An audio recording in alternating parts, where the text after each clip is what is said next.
Hi hello sweeties welcome to my story world.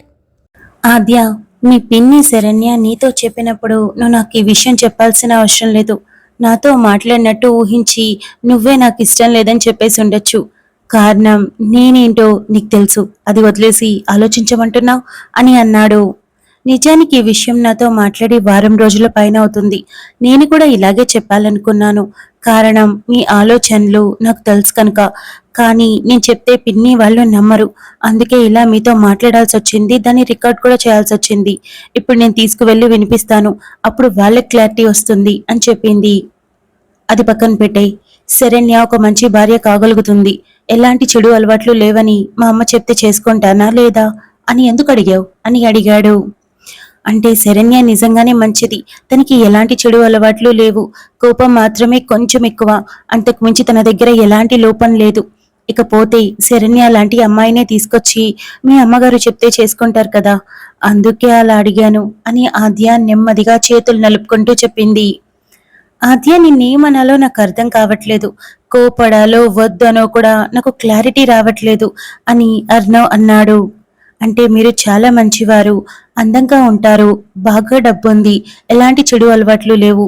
నాకు తెలిసి నేను చూసిన వాళ్ళలో బెస్ట్ పర్సన్ అంటే మీరే. పైగా మిమ్మల్ని శరణ్య కోరుకుంటుంది కదా, తను కోరుకున్నది తనకి దక్కితే తన జీవితం బాగుంటుందని అనిపించి అలా అడిగాను. కానీ ఇక్కడ మీకు కూడా ఇష్టం ఉండాలి కదా, ఆ విషయం నాకు ఇప్పుడే అనిపిస్తోంది అని ఆద్య చాలా ఇబ్బందిగా చెప్పింది.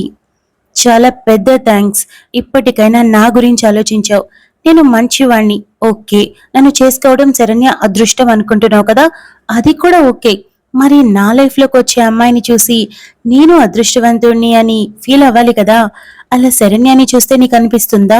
నీకు తెలుసు తనకి కోపం ఎక్కువని, యాటిట్యూడ్ ఎక్కువని, మనుషుల్ని సరిగా పట్టించుకోదని. అయినా తన లైఫ్ బాగుండాలని ఆలోచిస్తున్నావు. మరి నాది కూడా అలాంటి జీవితమే కదా, అది కూడా బాగుండాలి కదా. మరి శరణ్యాన్ని చేసుకోమని ఎలా చెప్పగలుగుతున్నావు అని అడిగాడు. లేదు, నేనిప్పుడు మీ గురించి కూడా ఆలోచిస్తున్నా అని ఆద్య చెప్పింది. నేనే కాదు, ఏ అబ్బాయి అయినా సరే నీతో నేను సమానం. ప్రతి పని నాతో నువ్వు సమానంగా చేయాలి. నేను నీలాగే ₹1 సంపాదిస్తున్నాను, నువ్వెంత అంటే నేనంతా అంటాను అనే అమ్మాయి కోసం చూడ్డు. ఆ అమ్మాయి ప్రవర్తించే విధానాన్ని బట్టి ఆ అబ్బాయినే సగం పనుల్లో భాగం పంచుకుంటాడు. ఇండిపెండెంట్ గా ఉండేందుకు సపోర్ట్ చేస్తాడు. ఫ్రీడమ్ కావాల్సినంత ఇస్తాడు. కానీ శరణ్య ఒక మంచి అమ్మాయి అయి ఉండొచ్చు, కానీ ఒక మంచి భార్య అవ్వడానికి తను ఇంకా చాలా నేర్చుకోవాలి అని చెప్పాడు. సారీ అని ఆద్య చెప్పింది. బహుశా అందుకే అనుకుంటా మీ పిన్ని వారం రోజులుగా మా కోసం ప్రత్యేకంగా అది ఇది తీసుకొచ్చి ఇస్తూ మా శరణ్య చేసిందని చెప్తోంది. నేను మరీ అంత పిచ్చి వాళ్ళ కనిపిస్తున్నానా? వాసన చూసి చెప్పొచ్చు అవి నువ్వు చేశావని అని అన్నాడు.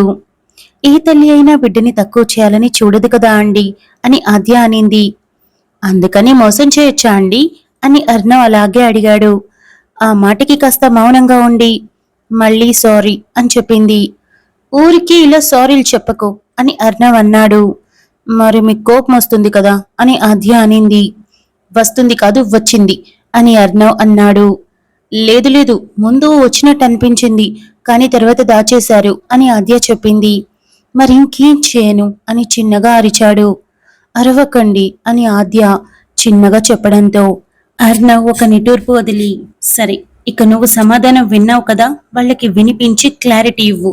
వాళ్ళు ఏమైనా మాట్లాడితే చాలా షార్ప్గా నా వైపు నుండి ఆన్సర్ ఇవ్వు. నువ్వు ఇవ్వలేకపోతే కనీసం నాకొక మిస్డ్ కాల్ అన్న ఇవ్వు అని అర్ణవ్ చెప్పాడు. అలాగే తప్పకుండా అని ఆద్య చెప్పింది. నాకు నీ మీద డౌటే. మీ పిన్ని, మీ చెల్లి, మీ బాబాయ్ అంటే నీకు ఇష్టం కదా, ఏదో ఒకటి చేసి నన్ను ముంచేయోగా అని అడిగాడు. ఏంటండి అలా అంటారు? వాళ్లతో పాటు మీరు కూడా ఇష్టమే కదా, అప్పుడు మిమ్మల్ని ఎలా ముంచేస్తాను? నన్ను మీరు అస్సలు అర్థం చేసుకోవట్లేదు అని అనింది.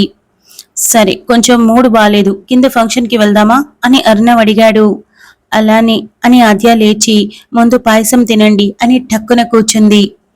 బౌల్ తీసుకుని పాయసం ఒక స్పూన్ నోట్లో పెట్టుకోగానే టేస్టీగా అనిపించడంతో బాచేసావు అని పొడి పొడిగా చెప్పాడు. కొంచెం నెమ్మదిగా చెప్పొచ్చు కదా, ఆ మాటని కూడా ఘాటుగా చెప్తున్నారు అని ఆద్య అడిగింది. అర్ణవ్ మొత్తం పూర్తి చేసి వెళ్దామా అని అన్నాడు. పదండి అని ఆద్య అనటంతో ఇద్దరూ కదలగా లిఫ్ట్లో వెళ్తూ ఉండగా సైలెంట్ గా ఉండి డోర్స్ ఓపెన్ అయ్యే ముందు నైస్ డ్రెస్ అని అన్నాడు. ఇది పింక్ కలర్ అనార్కలి కదా అని ఆద్య అప్పటి వరకు జరిగింది మరిచి నవ్వుతూ అడిగింది. డ్రెస్ ఏంటో నాకు తెలియదు, పింక్ కలర్ అని అర్ణవ్ కూల్గా చెప్పి. అవును, నీకెలా కలర్ తెలుసు అని అడిగాడు. అన్వేష్ చెప్పాడు నాకు పింక్ కలర్ బాగుంటుందని అని ఆద్య చెప్పింది. హో అవునా అని అర్ణవ్ అన్నాడు. అంతలో డోర్స్ ఓపెన్ అవ్వడంతో నిజంగానే నాకు పింక్ బాగుంటుందా అని ఆద్య అడిగింది. అన్ని కలర్స్ బాగుంటాయి అని అర్ణవ్ చెప్పాడు. ఆద్య చిన్న స్మైల్ చేసి అక్కడంతా పాటలు గట్టిగా వినిపిస్తూ ఉండటంతో వెళ్ళి చూడండి, బాగా ఎంజాయ్ చేయొచ్చు అని చెప్పింది. సరే అని అర్ణవ్ అన్నాడు. ఆద్య అక్కడి నుండి వేరుగా వెళ్లిపోవడంతో అర్ణవ్ మరో దగ్గర కూర్చొని ఒక అరగంట పాటు ఉండి ఆద్యని గమనించి తను ఇంకా ఎంజాయ్ చేస్తూ ఉండడంతో వెళ్లిపోయాడు. ఆద్య అక్కడ దాదాపు 9 గంటల వరకు ఉండి భోజనం తినాలనిపించక ఇంటికి వెళ్లిపోయింది. హాల్లో కుమారి శరణ్య కూర్చుని మాట్లాడుకుంటూ ఉండటంతో పిన్ని, నేను అతనితో మాట్లాడాను అని చెప్పింది. రికార్డ్ చేస్తానన్నావు అని శరణ్య వెంటనే అడిగింది. చేశాను అని తన ఫోన్లో రికార్డింగ్ ని ఆన్ చేసి శరణ్యకి వినిపించింది. రికార్డింగ్ విన్న శరణ్య కుమారి ఒకరి మొహాలొకరు చూసుకొని ఇక నువ్వు వెళ్ళు అని అన్నారు. శరణ్య, అతనికి నీ మీద అని కాదు, ప్రస్తుతానికి పెళ్లి మీద అభిప్రాయం లేదు కనుక నువ్వు ఈ ఆలోచనని ఇక్కడికి విరమించుకుంటే బాగుంటుంది. మనల్ని ఇష్టపడకుండా ఉండేవాళ్ళు జీవితంలోకి బలవంతంగా వెళ్ళకూడదు అని ఆద్య చెప్పింది. ఉచిత సలహాలు ఇవ్వడం మానేసి నోరు మూసుకొని ఇక్కడి నుండి వెళ్ళు అని కుమారి సీరియస్ గా చెప్పడంతో ఆద్య అక్కడి నుండి ఏం మాట్లాడకుండా వెళ్ళిపోయింది. అమ్మా విన్నావుగా అని శరణ్య అనింది.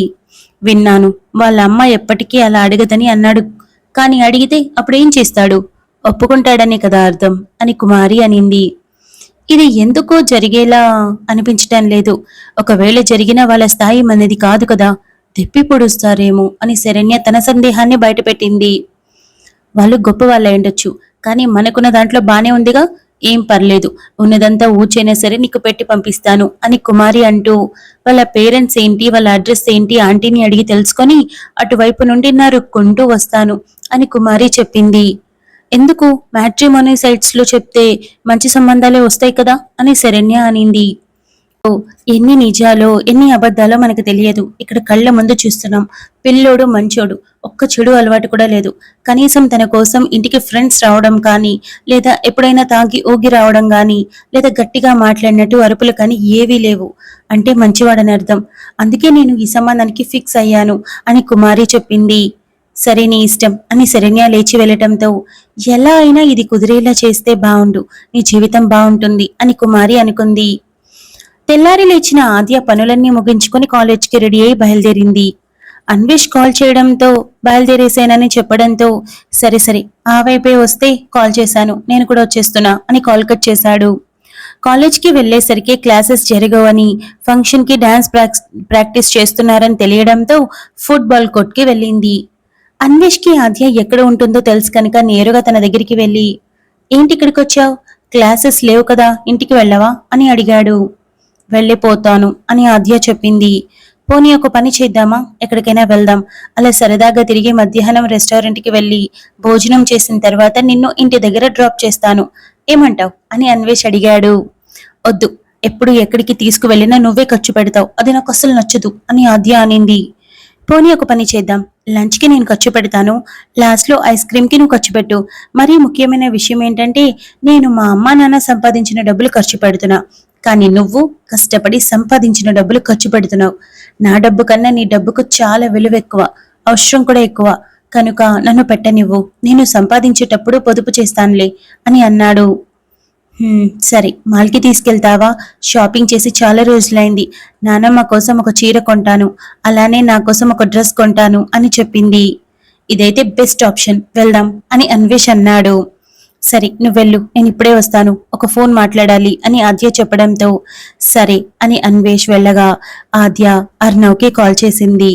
అర్ణవ్ నెంబర్ చూడగానే లిఫ్ట్ చేసి హలో ఆద్య, నువ్వు కాలేజ్కి వెళ్ళలేదా అని అడిగాడు. కాలేజ్లో నుండి ఫోన్ చేస్తున్నాను అని ఆద్య చెప్పింది. అవునా, ఇది క్లాస్ టైం అనుకుంటా అని అర్ణవ్ టైం చూస్తూ అడిగాడు. ఇవాళ క్లాసెస్ జరగట్లేదు, కాలేజ్లో ఫంక్షన్ ఉంది, సో డాన్స్ ప్రాక్టీస్ చేస్తున్నారు అని ఆద్య చెప్పింది. అవునా, ఏంటి కాల్ చేసావు అని వర్క్ చేస్తూ అడిగాడు. మరేమో నాకు ఒక చిన్న సాయం కావాలి అని ఆద్య అనింది. చెప్పు ఏంటి అని అర్ణవ్ ఒక క్షణం తన పని పక్కన పెట్టి అడిగాడు. మరేమో నాకు ఒక 3,000 ఉంటే ఇస్తారా అని అడిగింది. ఏమైంది, ఏదైనా అర్జెంటా అని అడిగాడు. మీ దగ్గర లేవా అని ఆద్య అడిగింది. అర్ణవ్ చిన్న నవ్వుతో అది కాదు, సడన్ గా కాల్ చేసి అడుగుతున్నావు కదా, ఏదైనా ప్రాబ్లమా అని అడిగాడు. అలాంటిదేం లేదు, షాపింగ్ చేయాలనుంది అని ఆద్య చెప్పింది. అవునా, సరే వేస్తాను అని అర్ణవ్ అన్నాడు. Thank you. ఇంకో మాట, ఇలా మధ్య మధ్యలో చీటికి మాటికి అడుగుతున్నానని తప్పుగా అనుకోవద్దు. నేను రెస్టారెంట్లో జాబ్ మానేశాక ఫైనల్ పేమెంట్ ఇచ్చారు కదా, అది నానమ్మ అకౌంట్లో వేయించాను. ఎప్పుడైనా అవసరం పడుతుంది కదా, అందుకోసం.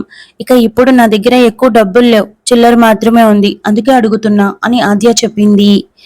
ఇప్పుడు నేను నువ్విలా అడిగి విసిగిస్తున్నావని అనలేదే అని అర్ణవ్ అన్నాడు. లేదు అనుకుంటారేమోనని చెప్తున్నా. మరేమో అపార్ట్మెంట్లో ఫంక్షన్ కోసం 2,000 తీసుకున్నాను, ఇప్పుడు 3,000 తీసుకుంటున్నాను, మొత్తం 5,000. మీరు ఎంత జీతం ఇవ్వాలనుకుంటున్నారో అందులో ఇది కట్ చేసుకోండి అని ఆద్య చెప్పింది. తప్పకుండా కట్ చేసుకుంటాను అని నవ్వాడు. సరే మీరు పంపించండి, నేను షాపింగ్కి వెళ్తున్నా అని ఆద్య చెప్పింది. అలాగే జాగ్రత్త. ఒక్కదానివే వెళ్తున్నావా అని అర్ణవ్ అడిగాడు. లేదు, అన్వేష్ తీసుకెళ్తున్నాడు అని ఆద్య చెప్పింది. అవునా, సరే జాగ్రత్త అని అర్ణవ్ చెప్పి కాల్ కట్ చేశాడు. ఆద్య అక్కడి నుండి 4 అడుగులు వేసిందో లేదో తన ఫోన్ కి మెసేజ్ రావడంతో క్లిక్ చేసి చెవి దగ్గర పెట్టుకోగా అమౌంట్ అకౌంట్లో పడ్డాయని అర్థమై అంతలోనే వేసేశారు అని అనుకుంది. కార్ పార్కింగ్ కి వెళ్లేసరికి అన్వేష్ ఫోన్ మాట్లాడుతూ ఉండడంతో పక్కన నిలబడి వింటూ కాల్ కట్ చేయగానే ఏమైంది అని అడిగింది. అమ్మకి కాల్ చేశాను, ఇవాళ క్లాసెస్ జరగట్లేదు, సో ఆద్యాని తీసుకుని బయటికి వెళ్తున్నాను అని చెప్పాను. అంతే, సడన్ గా ఎక్కడలేని పనులు గుర్తొచ్చేసాయి, నన్ను ఇంటికి రమ్మంటుంది అని అన్వేష్ చెప్పాడు. అయ్యయ్యో, ముఖ్యమైన పనులేమో, వెళ్ళు అని ఆద్య అనింది. ఆద్య నువ్వు కూడా వస్తావా, అమ్మకే పని ఉందో అది అయిపోయిన తర్వాత మనం షాపింగ్ వెళ్దాం అని అన్వేష్ చెప్పాడు. అయ్యయ్యో ఏం పర్లేదు, నేను ఇంటికి వెళ్తాను, నువ్వు కూడా ఇంటికి వెళ్ళు, మనం మరో రోజు షాపింగ్ పోదాం అని ఆద్య చెప్పింది. లేదు, నాకు షాపింగ్కే రావాలనిపిస్తుంది అని అన్వేష్ చెప్పాడు. ఒకసారి ఆంటీకి కాల్ చేసి ఫోన్ ఇవ్వు అని అడిగింది. ప్లీజ్ ప్లీజ్, ఎలా అయినా చేసి కన్విన్స్ చేయి, నువ్వు కన్విన్స్ చేస్తే అమ్మ చాలా ఈజీగా కన్విన్స్ అయిపోతుంది అని అన్వేష్ కాల్ చేసి ఫోన్ ఇచ్చాడు. లిఫ్ట్ చేయగానే హలో ఆంటీ, నేను ఆద్యాని అని ఆద్య అనగానే ఆద్య ఎలా ఉన్నావురా, బాగున్నావా అని అడిగింది గిరిజ. చాలా బాగున్నాను ఆంటీ, మీరెలా ఉన్నారు, అంకుల్ ఎలా ఉన్నారు అని ఆద్య అడిగింది. చాలా బాగున్నాంరా. ఏంటి నువ్వు ఈ మధ్య ఇంటికి రావట్లేదు, మొన్నెప్పుడో వస్తానన్నావంట కానీ రానే లేదు అని గిరిజ అడిగింది. కుదరడం లేదా ఆంటీ, నానమ్మకి ఆ మధ్య బాగోలేకుండా వచ్చింది, ఇక అప్పటి నుండి పూర్తిగా రెస్ట్ ఇచ్చేశాను, ఒక నెల పాటు అలా ఉంటే బాగుంటుంది కదా, అందుకోసం రాలేదు అని ఆద్య చెప్పింది. అవునవును, అన్వేష్ చెప్పాడు, ఇప్పుడు బానే ఉందా అని గిరిజ అడిగింది. చాలా బాగుందా ఆంటీ, కాకపోతే వయసు ఎక్కువ కదా, అందుకే నేను పని చేయట్లేదు అని ఆద్య చెప్పింది. కుదరడం లేదా ఆంటీ, నానమ్మకి ఆ మధ్య బాగోలేకుండా వచ్చింది, ఇక అప్పటి నుండి పూర్తిగా రెస్ట్ ఇచ్చేశాను, ఒక నెల పాటు అలా ఉంటే బాగుంటుంది కదా, అందుకోసం రాలేదు అని ఆద్య చెప్పింది. అవునవును, అన్వేష్ చెప్పాడు, ఇప్పుడు బానే ఉందా అని గిరిజ అడిగింది. చాలా బాగుందా ఆంటీ, కాకపోతే వయసు ఎక్కువ కదా, అందుకే నేను ఏ పని చేయించట్లేదు అని ఆద్య చెప్పింది. ఏంట్రా, చాలా రోజుల తర్వాత ఫోన్ చేసావు అని అడిగింది. మరేం లేదా ఆంటీ, అన్వేష్ నేను షాపింగ్ పోవాలనుకున్నాం, కానీ మీరు ఫోన్ చేశారట కదా, నేనేమో షాపింగ్ ఇంపార్టెంట్ కాదు, ఏదో బోర్ కొట్టి వెళ్దామన్నాను, సో మనం ఇంకొక రోజు వెళ్దామంటే మిమ్మల్ని కన్విన్స్ చేయమని ఫోన్ ఇచ్చాడు అని ఆద్య చెప్పింది. పక్కనున్న అన్వేష్ నోటి మీద చెయ్యడ్డు పెట్టుకోవడంతో గిరిజ నవ్వుతూ ఏం లేదురా, వేరే దగ్గర ఫంక్షన్ ఉంది, మీ అంకుల్కి కుదరలేదు, నేనేమో ఒక్కదాన్నే వెళ్ళాలా అని ఆలోచిస్తూ ఉన్నా, కానీ బాగా సొంతం బంధువులు, వెళ్ళకపోతే బాగోదు, ఒక్కదాన్నే వెళ్లేందుకు ఓపిక లేదు, అంతలో అన్వేష్ కాల్ చేశాడు, తీసుకెళ్తాడని రమ్మన్నాను, కానీ వీడేమో రానంటున్నాడు అని గిరిజ చెప్పింది. అయ్యో ఆంటీ, ఏం పర్లేదు, ఇప్పుడే వస్తున్నాడు, మిమ్మల్ని ఫంక్షన్ కి తీసుకెళ్తున్నాడు, అసలు ఫంక్షన్ కి వెళ్ళడం అంటే అన్వేష్ కి ఎందుకు నచ్చదు నాకు తెలియదు, తీసుకొని వెళ్ళి అక్కడికి కూర్చోబెట్టేయండి అని ఆద్య నవ్వుతూ చెప్పింది. అమ్మా అని ఫోన్ లాక్కున్నాడు. చూసావా, ఆద్య పర్మిషన్ ఇచ్చేసింది, నేను ఇందాక ఫోన్ ఇవ్వమంటే ఇవ్వలేదు అని గిరిజ అనింది. ఆ మాటికి అన్వేష్ చేతి మీద చిన్నగా కొట్టి ఫోన్ ఇవ్వమంటే కట్ చేసేసావా నువ్వు అని అడిగింది. అవునరా, నీకు ఫోన్ ఇస్తే నువ్వు నా మాట వింటావని కట్ చేశాడు అని చెప్పింది. సరే వస్తున్నాలే అని అన్వేష్ కాల్ కట్ చేసి అమ్మా నీతో మాట్లాడతాను అంటే ఇవ్వలేదు, కన్విన్స్ అయిపోతావని. నువ్వు ఫోన్ చేయమన్నప్పుడు అమ్మని కన్విన్స్ చేస్తామనుకున్నా, తీరా చూస్తే అమ్మ దారిలో వెళ్ళిపోతున్నావు, ఇడియట్ అని అన్నాడు. ఈ మధ్య ఇలాంటి తిట్లు ఎక్కువైపోతున్నాయి అని అనింది. ఎవరన్నారు అని అన్వేష్ అడిగాడు. అర్ణవ్ గారు, నిన్న నేను ఒక తింగర పని చేశానులే, అప్పుడు ఇలాగే ఈడియట్ అన్నారు అని చెప్పింది. నిజంగానే నువ్వు పెద్ద ఈడియట్వి అని అన్వేష్ అన్నాడు. ఇక చాలు, బయలుదేరు, నేను కూడా బయలుదేరుతాను అని చెప్పింది. కనీసం ఇంటి దగ్గరైనా డ్రాప్ చేస్తాను అని అన్వేష్ అన్నాడు. సరే పద, ఆర్గ్యుమెంట్ చేసుకుంటూ ఉంటే లేట్ అయిపోతుంది అని ఆద్య కారులో కూర్చోవడంతో అన్వేష్ సూరుమంటూ ఛా, ఆద్యతో బయటికి వెళ్ళాలనుకుంటే కుదరలేదు అని అక్కడి నుండి బయలుదేరాడు. ఆద్యని అపార్ట్మెంట్ దగ్గర డ్రాప్ చేసిన తర్వాత, ఓయ్ నేను నీకు సర్ప్రైజ్ ఇస్తానన్నాను, ఏంటది, మళ్ళీ అడగనేలేదు అని అన్వేష్ అడిగాడు. నువ్వే కదా సర్ప్రైజ్ ఎక్కడైనా ముందే చెప్తారా అన్నావు, అందుకే అడగలేదు అని చెప్పింది. అయితే ఎదురు చూస్తున్నావా అని అన్వేష్ అడిగాడు. చాలా ఎక్కువగా ఎదురు చూస్తున్నా అని ఆద్య చెప్పడంతో, సరే వెయిట్ చేయి, ఇంకెంత, కొద్ది రోజులే అని అన్వేష్ అన్నాడు. సరే జాగ్రత్తగా వెళ్ళు, బాయ్ అని ఆద్య చెప్పి అక్కడి నుండి లోపలికి వెళ్ళగా అన్వేష్ మెయిన్ గేట్ దాటే వరకు చూసి వెళ్ళిపోయాడు. Thank you so much for listening guys. Update నచ్చినట్టయితే లైక్ చేయండి, షేర్ చేయండి, కమెంట్ చేయండి, అలానే సబ్స్క్రైబ్ చేసుకోండి. వచ్చేసాను ముచ్చట్లకి. ఈ అప్డేట్ ఎలా అనిపించిందో కమెంట్ చేయండి. ఇక మనం ముందు అప్డేట్ కమెంట్స్ గురించి మాట్లాడుకుందాం. మరేమో చాలా లెంత్ తగ్గించేశారు అని అన్నారు. యాక్చువల్లీ దాంట్లోనే నేను ఎక్స్ప్లెనేషన్ ఇచ్చేసాను. ఎందుకంటే ముందు అప్డేట్ కలయిక సాక్షిగా చేశాను కాబట్టి ఇది తక్కువ అయింది, సో లేట్ అయింది, అందువల్ల తక్కువ ఇస్తున్నానని ఎక్స్ప్లెనేషన్ ఇచ్చాను. మేబీ ముచ్చట్లు వినలేదు అనుకుంటా, అందుకే అలా అన్నారు. ఈరోజు దగ్గర దగ్గర 15 minutes వచ్చింది కదా, హ్యాపీనా. ఇకపోతే స్టోరీ ఎలా అనిపిస్తుంది అనేది కామెంట్ చేయండి. అందరూ బాగుంది, ఆద్య అర్ణవ్ మధ్య ఏ కాన్వర్సేషన్స్ నడుస్తున్నాయో అవి చాలా బాగున్నాయి అని చెప్తున్నారు. సో ఇప్పుడు వరకు జరిగిన స్టోరీలో అసలు మీకు ఏం అర్థమైంది, ఎలా అనిపిస్తుంది, ఏ క్యారెక్టర్ మీకు బాగా నచ్చింది, ఏ క్యారెక్టర్ మీకు అస్సలు నచ్చలేదు అన్నది కమెంట్ చేయండి. ఎందుకో తెలుసుకోవాలనిపిస్తుంది. ఇక ఇంకేం చెప్పాలి, స్టోరీస్ డిలీట్ చేస్తున్నా, మీరు గమనిస్తున్నారో లేదో. ఆదిత్యరామ్, వర్ణమే వరం డిలీట్ చేసేసాను, అరరే మనసా కూడా డిలీట్ చేసేసాను. అంటే జూలై 22కి మన దగ్గర పాత వీడియోస్ ఏమి ఉండకూడదు కదా, ఒకేసారి అన్ని డిలీట్ చేయడం కంటే కొంచెం కొంచెంగా డిలీట్ చేయడం బెస్ట్ అనిపించింది. అందుకే నిన్న అవన్నీ డిలీట్ చేశాను. సో ఇంకొక 1 week గ్యాప్ ఇచ్చి మిగిలినవి కొన్ని చేస్తాను. ఆ తర్వాత ఫినిషింగ్ కి మొత్తం చేసేస్తాను. మనం రీఅప్లై చేసేటప్పటికి మన దగ్గర ఓన్లీ న్యూ వీడియోస్ మాత్రమే ఉండాలి. చూద్దాం, బై గాడ్ గ్రేస్ మనకంతా మంచి జరిగితే పర్లేదు, లేదు అనుకుంటే ఇంకేం చేయలేము. Just try. మనం ఇన్ని రోజులు సక్సెస్ఫుల్ గా నడిపించిన ఛానల్ ని కాపాడుకోవడానికి ఒక చిన్న ట్రై అన్నమాట ఇదంతా. సో ఈ ప్యాటర్న్ కనుక యూట్యూబ్ యాక్సెప్ట్ చేసిందంటే సో హ్యాపీ. ఇకపోతే నన్ను ఇంకొన్ని కూడా అడిగారు ఎడిటింగ్ గురించి. ఏంటంటే నేను కలర్లో కనిపించాలని, నేను కలర్లో కనిపిస్తే మీకు టెక్స్ట్ కనిపించదు, సో అందుకోసమే పెట్టట్లేదు. నేను బ్యాక్గ్రౌండ్లో నేను కనిపిస్తున్నాను, నా బ్యాక్గ్రౌండ్ థింగ్స్ కనిపిస్తాయి, అవన్నీ బ్లాక్ అండ్ వైట్లో ఉంటాయి కాబట్టి ఓట్స్ని వైట్ కలర్లో ఎలివేట్ చేస్తున్నాను. అదే బ్లాక్ కలర్ ఓట్స్ పెట్టమని అడిగారు. బ్లాక్ కలర్లో పెడితే అస్సలు కనిపించట్లేదు. సో టెస్ట్ చేశాను నేను ఆల్రెడీ, సో బాగుండట్లేదు అనమాట. ఇక దాంతో పాటు హైప్ ఆప్షన్ రావట్లేదని అడుగుతున్నారు. హైప్ ఆప్షన్ మనకి రాదు ప్రస్తుతం, ఛానల్ డిమానిటైజేషన్ అయింది కాబట్టి మనకి హైప్ ఆప్షన్ ఉండదు. వన్స్ మానిటైజేషన్ కనుక అయితే రీఅప్లై చేశాక అప్పుడు మనకి హైప్ ఆప్షన్ వస్తుంది. ఇది చాలా సార్లు అడిగారు, అందుకే గుర్తు పెట్టుకొని మరీ ఆన్సర్ చేస్తున్నా. ఇక దాంతో పాటు ఇంగ్లీష్ లో వస్తుందని చెప్తున్నారు. అది నేను పెడుతున్నది కాదు, మీరు సెట్టింగ్స్ లో చేంజ్ చేసుకోండి. యూట్యూబ్ ఏంటంటే లాంగ్వేజ్ చేంజ్ చేసుకునే విధంగా పెట్టింది. సో కొన్ని వీడియోస్ తెలుగువి ఇంగ్లీష్ లో, హిందీలో అలా వస్తున్నాయి.